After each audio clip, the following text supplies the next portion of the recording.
Hi friends, welcome to learn programming in Malayalam. നമ്മൾ ഇന്ന് ഈ ഒരു വീഡിയോയിൽ പഠിക്കാനായിട്ട് പോകുന്നത് ഒരു ഡാറ്റാബേസിൻ്റെ ടേബിൾ എന്ന് പറയുന്നത് എന്താണെന്നും നമുക്ക് എങ്ങനെയാണ് ഒരു ടേബിൾ ഡാറ്റാബേസിൽ ക്രിയേറ്റ് ചെയ്യാം എന്നുള്ള കാര്യമാണ്. അപ്പോൾ ടേബിളിൽ നമുക്ക് കൺസെപ്റ്റ് മനസ്സിലാവാനായിട്ട് ഏറ്റവും എളുപ്പം എന്ന് പറയുന്നത് നമ്മളെല്ലാവരും ഒരു എക്സൽ സ്പ്രെഡ്ഷീറ്റ് എല്ലാവരും യൂസ് ചെയ്തിട്ടുണ്ട്. അപ്പോൾ ആ ഒരു എക്സൽ സ്പ്രെഡ്ഷീറ്റിൽ കാണുന്ന ഒരു പർട്ടിക്കുലർ ഷീറ്റിനെ നമുക്ക് ഒരു ടേബിളായിട്ട് കൺസിഡർ ചെയ്യാം. ഫോർ എക്സാമ്പിൾ, ഒരു ഷീറ്റ് 1 എന്ന് പറയുന്നത് ഒരു കസ്റ്റമേഴ്സ് എന്ന് പറയുന്ന ഡാറ്റയുള്ള ഷീറ്റാണെങ്കിൽ അതിൽ കസ്റ്റമേഴ്സിൻ്റെ ഷീറ്റിൽ കുറച്ച് കസ്റ്റമേഴ്സിൻ്റെ നെയിം, ഇമെയിൽ, അങ്ങനെ കുറച്ച് കോളംസ് ഉണ്ടാവും. അപ്പോൾ ആ ഒരു കോളംസ് ആയിരിക്കും നമ്മുടെ ടേബിളിൽ വരുന്ന കോളംസ് എന്ന് പറയുന്നത്. അപ്പോൾ ഡാറ്റാബേസിൽ എക്സലിലുള്ളതിനേക്കാളും ഒരുപാട് കോംപ്ലിക്കേറ്റഡ് ഫങ്ഷണാലിറ്റീസ് ഉണ്ട്. പക്ഷേ ആ ഒരു ബേസിക് ഐഡിയ കിട്ടാനായിട്ടാണ് ഈ ഒരു കാര്യം പറഞ്ഞത്. അപ്പോൾ ടേബിൾ എന്ന് പറയുന്നത് നമ്മുടെ ഡാറ്റാബേസിലെ ഡാറ്റ ഫൈനലി പെർമനൻ്റ്ലി സ്റ്റോർ ആവുന്നത് ഒരു ഡാറ്റാബേസ് ടേബിളിലാണ്. അപ്പോൾ ഇതിൽ ഒരു റോ ഉണ്ടാവും. റോ എന്ന് പറയുന്നത് ഒരു പർട്ടിക്കുലർ റെക്കോർഡ്. ഇപ്പോൾ നമ്മുടെ ഒരു കസ്റ്റമേഴ്സിൻ്റെ എക്സാമ്പിൾ ആണെങ്കിൽ ഒരു റോ എന്ന് പറയുന്നത് ഒരു സിംഗിൾ കസ്റ്റമറിനെ റെപ്രസെൻ്റ് ചെയ്യുന്ന ഡാറ്റ ആയിരിക്കും. അതുപോലെ തന്നെ അതിൽ ഇൻഡിവിജ്വൽ കോളംസ് ഉണ്ടാവും. അതിനെ നമ്മൾ ഫീൽഡ് എന്ന് പറയും. അപ്പോൾ ആ ഒരു കാര്യമാണ് ഇവിടെ ഈ ഒരു കമൻറ്റിൽ നമ്മൾ കാണിച്ചിരിക്കുന്നത്. അപ്പോൾ നമ്മളിവിടെ സാമ്പിളായിട്ടുള്ള ഒരു SQL ടേബിൾ ക്രിയേഷൻ ക്വറി ഇവിടെ എക്സിക്യൂട്ട് ചെയ്യാനായിട്ട് പോവാണ്. അപ്പം കഴിഞ്ഞ വീഡിയോയുടെ കണ്ടിന്യൂഷനാണ് ഇപ്പോൾ ഈ ഒരു വീഡിയോ. കഴിഞ്ഞ വീഡിയോ കാണാത്തവർ അത് കണ്ടതിന് ശേഷം മാത്രം ഇത് കാണുക. അപ്പോൾ നമ്മൾ 2 ഡാറ്റാബേസ് സ്കീമ കഴിഞ്ഞ വീഡിയോയിൽ ക്രിയേറ്റ് ചെയ്തിട്ടുണ്ട്. അപ്പോൾ അതിൽ ഒരു സ്കീമയിലേക്കാണ് ഈ ഒരു ടേബിൾ നമ്മൾ ആഡ് ചെയ്യാനായിട്ട് പോകുന്നത്. അപ്പോൾ ഈ ഒരു ക്വറി ഇവിടെ SQL ക്വറി ഞാൻ എക്സിക്യൂട്ട് ചെയ്യാൻ പോവാണ്. അപ്പോൾ ഈ ക്വറിയുടെ ഡീറ്റെയിൽഡ് എക്സ്പ്ലനേഷൻ നമ്മൾ അപ്കമിങ് വീഡിയോയിലായിരിക്കും ചെയ്യാനായിട്ട് പോകുന്നത്. പക്ഷേ ഒരു ഓവറോൾ ഈ കാര്യം എന്താണെന്നുള്ളത് എക്സ്പ്ലെയിൻ ചെയ്യുന്നതായിരിക്കും. അപ്പോൾ ഇത് നമ്മുടെ ക്രിയേറ്റ് ടേബിൾ എന്ന് പറയുന്നത് നമ്മുടെ ഡാറ്റാബേസ് ടേബിൾ ക്രിയേറ്റ് ചെയ്യാനുള്ള ഒരു ക്വറിയാണ്. അപ്പോൾ അതിൽ ക്രിയേറ്റ് ടേബിൾ എന്ന് പറയുന്നത് അതിൻ്റെ സിൻടാക്സ് ആണ്. അത് കഴിഞ്ഞ് നമ്മളിവിടെ കൊടുത്തിരിക്കുന്നത് sales.customers എന്ന് പറയുന്നത്, സെയിൽസ് എന്ന് പറയുന്നത് നമ്മുടെ കഴിഞ്ഞ വീഡിയോയിൽ ക്രിയേറ്റ് ചെയ്ത നമ്മുടെ സ്കീമയാണ്. കസ്റ്റമേഴ്സ് എന്ന് പറയുന്നത് നമ്മൾ ക്രിയേറ്റ് ചെയ്യാൻ പോകുന്ന ടേബിളിൻ്റെ പേരാണ്. അപ്പോൾ നമ്മുടെ എക്സലിൻ്റെ എക്സാമ്പിൾ കൺസിഡർ ചെയ്യുകയാണെങ്കിൽ എക്സലിൻ്റെ കേസിൽ ആ കസ്റ്റമേഴ്സ് എന്ന് പറയുന്നത് ഒരു ഷീറ്റ് ആയിരിക്കും. ആ കസ്റ്റമേഴ്സ് എന്ന് പറയുന്ന ഷീറ്റിലെ ഓരോ കോളംസ് ആയിരിക്കും ഈ ഡാറ്റാബേസ് ടേബിളിലെ ഓരോ കോളംസ് എന്ന് പറയുന്നത്.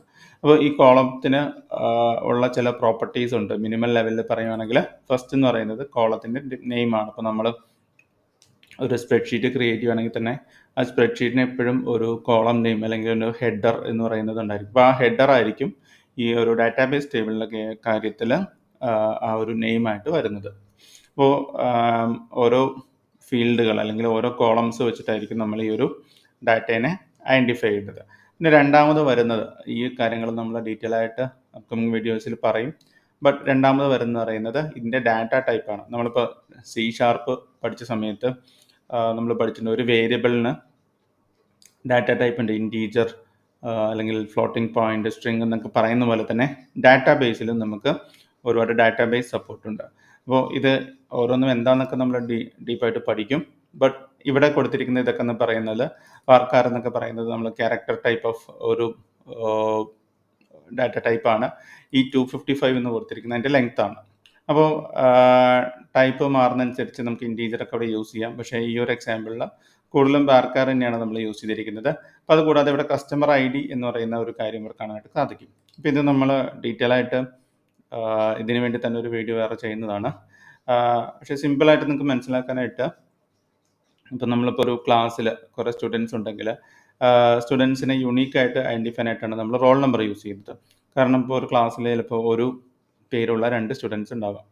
അപ്പോൾ അങ്ങനെയൊക്കെ വരുന്ന കേസിൽ നെയിം വെച്ചിട്ട് നമുക്കൊരു സ്റ്റുഡൻറ്റിനെ ഐഡൻറ്റിഫൈ ആയിട്ട് സാധിക്കില്ല. അപ്പോൾ അങ്ങനെ വരുന്ന കേസിലാണ് നമ്മൾ യുണീക്കായിട്ടൊരു റോൾ നമ്പർ യൂസ് ചെയ്യുന്നത്. അപ്പോൾ അതുപോലെ തന്നെ ഡാറ്റാബേസ് ടേബിൾസിൽ യുണീക്കായിട്ട് ഐഡൻറ്റിഫൈ ആയിട്ടാണ് നമ്മൾ ഈ പ്രൈമറി കീ എന്ന് പറയുന്നൊരു കൺസെപ്റ്റ് യൂസ് ചെയ്യുന്നത്. ഇത് ബേസിക്കലി ഒരു ഇൻറ്റീജർ നമ്പേഴ്സ് ആയിരിക്കും. അത് ഓട്ടോമാറ്റിക്കലി ഇൻക്രിമെൻ്റ് ആവുന്ന നമ്പേഴ്സ് ആയിരിക്കും. അപ്പോൾ ഇത് വെച്ചിട്ടായിരിക്കും, ഈ ഒരു പ്രൈമറി കീ വെച്ചിട്ടായിരിക്കും നമ്മൾ ആ ഒരു പർട്ടിക്കുലർ റോ അല്ലെങ്കിൽ ആ ഒരു പർട്ടിക്കുലർ കസ്റ്റമറിൻ്റെ ഡാറ്റ സെലക്ട് ചെയ്യുന്നതും അല്ലെങ്കിൽ അത് അപ്ഡേറ്റ് ചെയ്യുന്നതും ഡിലീറ്റ് ചെയ്യുന്നതൊക്കെ പ്രൈമറി കീ വെച്ചിട്ടായിരിക്കും. അപ്പോൾ ഏതൊരു ടേബിൾ ക്രിയേറ്റ് ചെയ്താലും സാധാരണയായിട്ട് നമ്മൾ ഫസ്റ്റ് കോളം എന്ന് പറയുന്നത് ഒരു പ്രൈമറി കീ, ഒരു ഐ ഡി കോളം ആയിരിക്കും നമ്മൾ ക്രിയേറ്റ് ചെയ്യുന്നത്. അപ്പോൾ ഇതാണ് ഒരു ഓവറോൾ എന്താ പറയുക ടേബിൾ ക്രിയേഷൻ്റെ സ്ട്രക്ചർ എന്ന് പറയുന്നത്. ഇപ്പം ഈ ഒരു കോഡ് നമ്മൾ കണ്ടന്റ് സെക്ഷനിൽ കൊടുക്കുന്നതാണ്.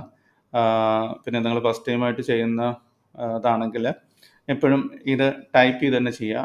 നമ്മളെ ഒരു ടൈം സേവ് ചെയ്യാനായിട്ടാണ് ഇത്രയും ലെങ്തി സാധനം പേസ്റ്റ് ചെയ്തിരിക്കുന്നത്.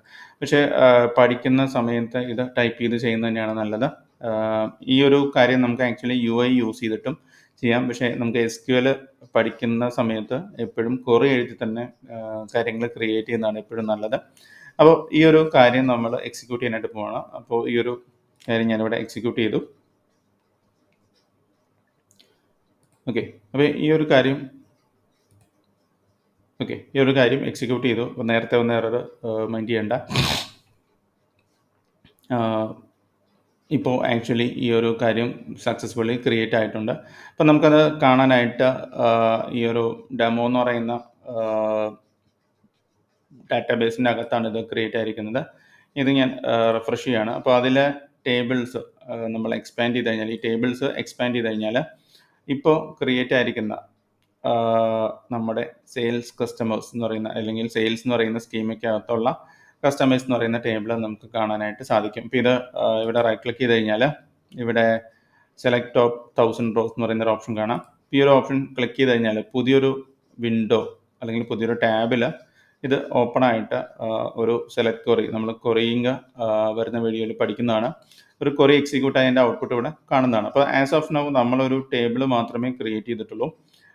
ആ ടേബിളിനകത്ത് ഡാറ്റ ഒന്നും തന്നെ ഇല്ല. ആ ഡാറ്റ ഇല്ലാത്തതുകൊണ്ടാണ് ഈ ഒരു വിൻഡോയിൽ വേറെ ഡാറ്റ ഒന്നും വരാതെ ജസ്റ്റ് അതിൻ്റെ ഹെഡർ അല്ലെങ്കിൽ അതിൻ്റെ ഒരു ടൈറ്റിൽ മാത്രം നമ്മളിപ്പോൾ എക്സലിൽ കാണുന്ന പോലെ തന്നെ ജസ്റ്റ് ഹെഡിങ്സ് മാത്രമായിട്ട് ഒരു ഔട്ട്പുട്ട് നമുക്ക് കാണുന്നത്. ഇപ്പോൾ ഡാറ്റാബേസിലെ ടേബിൾ ക്രിയേറ്റ് ആയിട്ടുണ്ട്. അപ്പോൾ നമുക്കിനി നെക്സ്റ്റ് വേണ്ടതെന്ന് വെച്ച് കഴിഞ്ഞാൽ ഇതിൽ കുറച്ച് ഡമ്മി ഡാറ്റ ആഡ് ചെയ്ത് കഴിഞ്ഞാൽ നമുക്ക് ബാക്കി ക്വറി ഓപ്പറേഷൻസ്, സെലക്ഷനോ ബാക്കി കാര്യങ്ങളൊക്കെ നമുക്ക് അടുത്ത വീഡിയോയിൽ പഠിക്കാനായിട്ട് സാധിക്കും. ഇപ്പോൾ ഇവിടെ ഈ sales.customer എന്ന് പറയാനുള്ള കാരണം ഇവിടെ ഈ ഫ്രമിൽ കാണുന്നതെന്ന് വെച്ചാൽ ഡെമോ എന്ന് പറയുന്നത് നമ്മുടെ ഡാറ്റാബേസിൻ്റെ പേരും, സെയിൽസ് എന്ന് പറയുന്നത് സ്കീമയുടെ പേരും, കസ്റ്റമേഴ്സ് എന്ന് പറയുന്നത് നമ്മളിപ്പോൾ ഈ ഒരു വിൻഡോയിൽ ക്രിയേറ്റ് ചെയ്ത ടേബിളിൻ്റെ പേരുമാണ്. അപ്പോൾ ഇങ്ങനെയാണ് ഒരു ടേബിൾ നമ്മൾ SQL ക്വറി എഴുതി ക്രിയേറ്റ് ചെയ്യുന്നത്. അപ്പോൾ ഈ ഇവിടെ കൊടുത്തിരിക്കുന്ന പേരുകൾ നമുക്ക് ഇഷ്ടമുള്ള നെയിം കൊടുക്കാവുന്നതാണ്. ഓൺലി തിങ് ഈ പേരുകൾ ഡ്യൂപ്ലിക്കേറ്റ് നെയിം വരാനായിട്ട് പാടില്ല. അപ്പോൾ നമ്മുടെ ഡാറ്റേനെ അനുസരിച്ചായിരിക്കും നമ്മൾ ഈ പേരുകൾ കൊടുക്കുന്നത്. അപ്പോൾ ഈ ഒരു എക്സാമ്പിളിൽ ഇവിടെ അണ്ടർസ്കോർ ഇട്ടിട്ടാണ് ഈ ഒരു പേരൊക്കെ കൊടുത്തിരിക്കുന്നത്. അപ്പോൾ നെയിമിംഗ് കൺവെൻഷൻ നിങ്ങൾക്ക് ഇഷ്ടമുള്ള രീതിയിൽ യൂസ് ചെയ്യാം. ബട്ട് ഒരു പ്രൊജക്റ്റിൽ അല്ലെങ്കിൽ ഒരു ഡാറ്റാബേസിൽ എപ്പോഴും ഒരു സ്റ്റാൻഡേർഡ് തന്നെ കീപ്പ് ചെയ്യുന്നതാണ് എപ്പോഴും ബെറ്റർ. അപ്പോൾ ഇതാണ് ഒരു ബേസിക് ആയിട്ട് ടേബിൾ ക്രിയേറ്റ് ചെയ്യാനുള്ള സിൻടാക്സ്. അപ്പോൾ ഈ ഒരു ടേബിൾ ഇവിടെ ക്ലിക്ക് ചെയ്ത് കഴിഞ്ഞാൽ കോളംസും അതിൻ്റെ ഡാറ്റ ടൈപ്പും ബാക്കി കാര്യങ്ങളൊക്കെ നമുക്കിവിടെ കുറച്ചും കൂടി ഡീപ്പായിട്ട് കാണാനായിട്ട് സാധിക്കുന്നുണ്ട്. ഇവിടെ കസ്റ്റമർ ID PK എന്ന് പറയുന്നത് നമ്മളിപ്പോൾ പറഞ്ഞ റോൾ നമ്പർ എന്ന് പറഞ്ഞ പ്രൈമറി കീ എന്നുള്ളതിൻ്റെ ഷോർട്ട് ഫോമാണ് ഈ PK. അതൊരു കീ ആണ്. അതാണ് ഇങ്ങനെ കാണിച്ചിരിക്കുന്നത്. ബാക്കി കാര്യങ്ങളൊക്കെ ഇവിടെ കാണിച്ചിട്ടുണ്ട്. അപ്പോൾ ഇവിടെ നോട്ട് നൾ എന്നൊക്കെ വന്നിരിക്കുന്നത് നമ്മൾ ഡീറ്റെയിൽ ആയിട്ട് എക്സ്പ്ലെയിൻ ചെയ്യുന്നതാണ്. ഇത് ബേസിക്കലി വേറൊന്നുമല്ല, ഈ നോട്ട് നള്ളുള്ള കോളംസ് ഒക്കെ നമ്മൾ ഡാറ്റ ഇൻസേർട്ട് ചെയ്യുന്ന സമയത്ത് മസ്റ്റായിട്ടും ഡാറ്റ കൊടുക്കണം. അതായത് empty ഡാറ്റ അത് അലോ ചെയ്യില്ല എന്നാണ് എൻ്റെ അർത്ഥം. അപ്പോൾ ഇതൊക്കെ നമ്മൾ ഡാറ്റ ടൈപ്സും കൺസ്ട്രെയിൻസ് ഒക്കെ എക്സ്പ്ലെയിൻ ചെയ്യുന്ന സമയത്ത് കുറച്ചും കൂടി ഡീപ്പായിട്ട് എക്സ്പ്ലെയിൻ ചെയ്യുന്നതായിരിക്കും. അപ്പോൾ ഇങ്ങനെയാണ് ഒരു സിമ്പിൾ ടേബിൾ നമ്മൾ ഡാറ്റാബേസിൽ ക്വറി യൂസ് ചെയ്തിട്ട് ക്രിയേറ്റ് ചെയ്യുന്നത്. അപ്പോൾ അടുത്ത വീഡിയോയിൽ നമ്മളിതിൻ്റെ ബാക്കി ഡമ്മി ഡാറ്റയൊക്കെ ആഡ് ചെയ്ത് ഇതിലേക്ക് എങ്ങനെയാണ് ബാക്കി കാര്യങ്ങൾ ചെയ്യുന്നത് എന്നുള്ള കാര്യം നമുക്ക് നോക്കാം.